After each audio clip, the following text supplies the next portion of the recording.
नमस्ते भाई, math insider में आपका स्वागत है। कैसे हैं आप सब? उम्मीद करते हैं आप सब अच्छे होंगे, लगातार अपनी पढ़ाई करेंगे। दोस्तों, इस वीडियो में बात करेंगे, बहुत से भाइयों के कमेंट थे कि भैया मध्य प्रदेश पुलिस रिजल्ट में गड़बड़ी हो गई है। 3 से 4 ऐसे सवाल हैं जिनका जवाब आपको मिलना जरूरी है। 3 से 4 सवाल के माध्यम से आपको बताएंगे कि मध्य प्रदेश पुलिस में रिजल्ट में जो गड़बड़ी है इसके क्या कारण हो सकते हैं, बच्चों को क्यों लग रहा है कि मध्य प्रदेश पुलिस के रिजल्ट में गड़बड़ी है।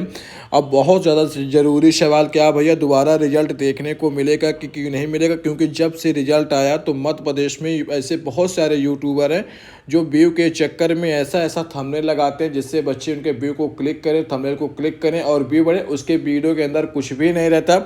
क्या भैया दोबारा आएगा रिजल्ट? इस बात पे विशेष तौर पे आपको बात करनी है कि इस वीडियो को देखने के बाद ये पूरी तरह से कंफर्म हो जाएगा कि भैया दोबारा रिजल्ट आएगा कि नहीं आएगा। और अगर दोबारा रिजल्ट आने की संभावना बनेगी तो किसको सबसे ज़्यादा नुकसान देखने को मिलेगा, इस बारे में बात करेंगे।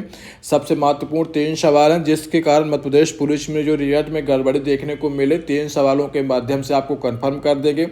यही 3 सवाल सबसे ज़्यादा पूछे जा रहे हैं, किसका हो सकता है इसके लिए इस कारण गड़बड़ी देखने को आपको मिल जाए, तो इसलिए वीडियो को पूरा देखेगा। तीनों सवालों के माध्यम से आपको जवाब देंगे और वीडियो के अंत में आपको जरूर बताएंगे कि दोबारा रिजल्ट आने की संभावना कितने परसेंटेज है।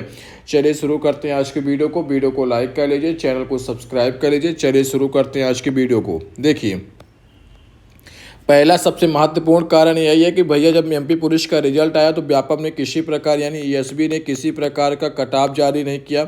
इससे बहुत से बच्चों के मन में ये बच्चों के मन में उत्पन्न हो गया है कि संदेह की स्थिति उत्पन्न हो गई। जब व्यापम ने कटाव जारी नहीं किया तो कितने नंबर में किस बच्चे का सिलेक्शन हुआ। कुछ बच्चों को तो 67 नंबर ओबीसी में सिलेक्शन देखने को मिल गया, लेकिन अन्य बच्चा था जिसका 71 नंबर ओबीसी में सिलेक्शन देखने को नहीं मिला। इसी प्रकार मेरे वीडियो में कमेंट आया था कि भैया मेरे ओबीसी में 73 नंबर थे फिर भी मेरा सिलेक्शन देखने को नहीं मिला। एक भाई कमेंट था भैया मेरे 78 नंबर थे यूआर में, लेकिन उस भाई को 13% में डाल दिया गया।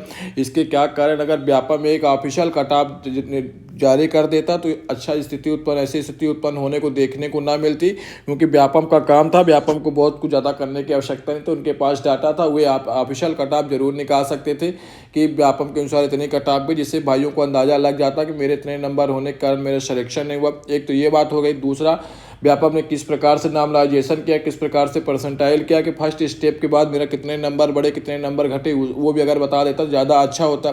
अब ये फाइनल मेरी लिस्ट आने के बाद आपके नंबर देखने को मिलेंगे। जो ये फर्स्ट स्टेप में बाहर हो गया वो कब तक इंतजार करेगा अपने अंक जानने के लिए कि मेरे नामलाइजेशन के बाद कितने अंक मिले। ये प्रक्रिया होते होते मान लीजिए अगर 6 से 7 महीने अभी और लगेगी। पहले इसका फिजिकल होगा, उसके बाद फाइनल मेरी लिस्ट आएगी। उस समय आपको स्कोर आपका देखने को मिलेगा कि आप कितने नंबर थे और कितने नंबर बढ़े कितने नंबर घटे। अगर व्यापम चाहता तो इसी बार नामलाइजेशन वाले स्कोर दिखा देता कि आप कितने नंबर थे और इतने नंबर हो गए, लेकिन व्यापम ने नहीं दिखाया। तो इससे एक ये संदेह की स्थिति जरूर उत्पन्न हो गई है कि कहीं ये पटवारी भर्ती की तरह असमंजस की स्थिति तो घोटाला की स्थिति तो नहीं है।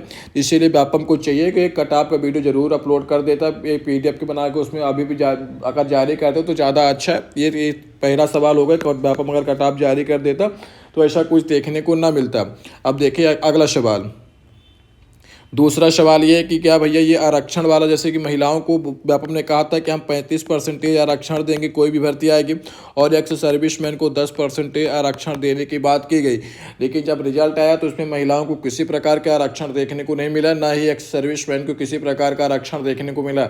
आप किसी भी कैटेगरी से अगर महिला मान लीजिए आप जनरल कैटेगरी की महिला हैं तो आपको जो जनरल कैटेगरी की मेल की कटाव मान लीजिए अगर 75 नंबर गई है तो आपको, अगर जनरल कैटेगरी की ही महिला है तो आपको 75 नंबर लाने होंगे, यानी मेल और पुरुष दोनों की कटाव बराबर जाएगी।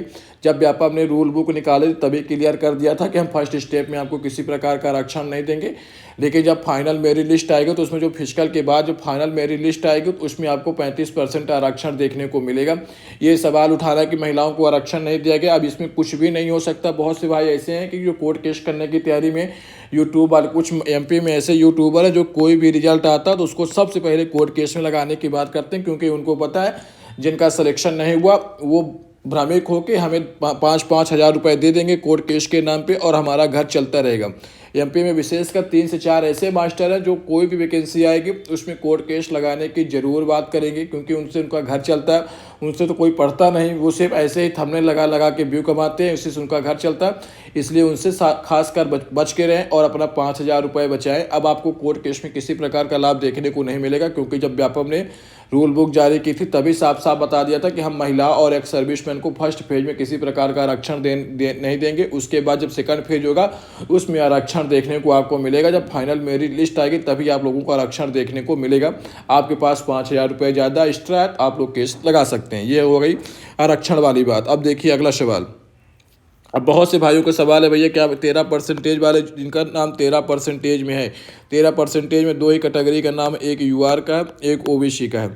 ये तब तक क्लियर नहीं होगा जब तक सुप्रीम कोर्ट का जो 13 पर जो आरक्षण वाला मामला है तब तक क्लियर नहीं हो जाता, तब तक ये मामला पूरी तरह से पेंडिंग रहेगा।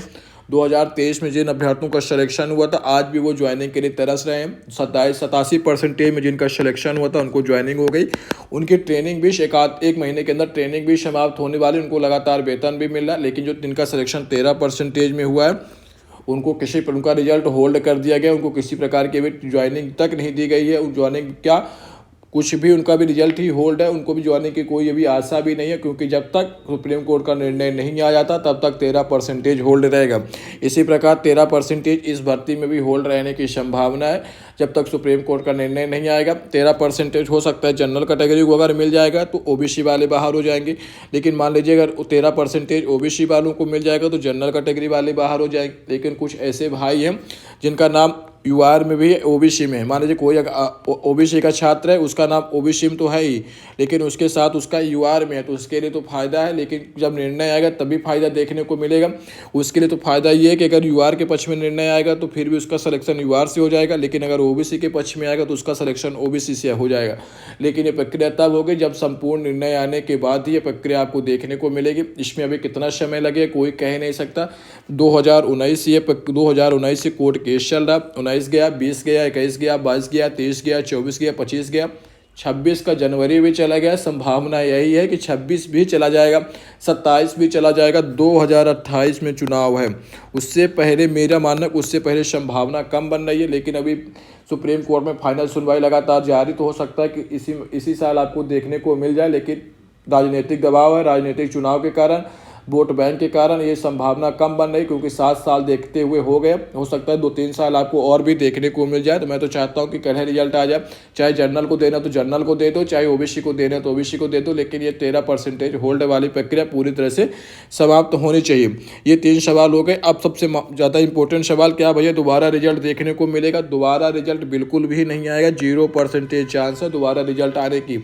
मध्य प्रदेश में पटवारी जैसा घोटाला हुआ, उसमें जब दोबारा रिजल्ट देखने को नहीं मिला तो यहाँ पे तो ना के बराबर संदेह की स्थिति है। तो यहाँ पे दोबारा रिजल्ट आने की कोई भी संभावना, ना के बराबर कोई भी संभावना नहीं है। इसलिए जिनका सिलेक्शन हो गया उनको लगातार फिजिकल की तैयारी करनी चाहिए, आपका जल्दी फिजिकल देखने को मिलेगी।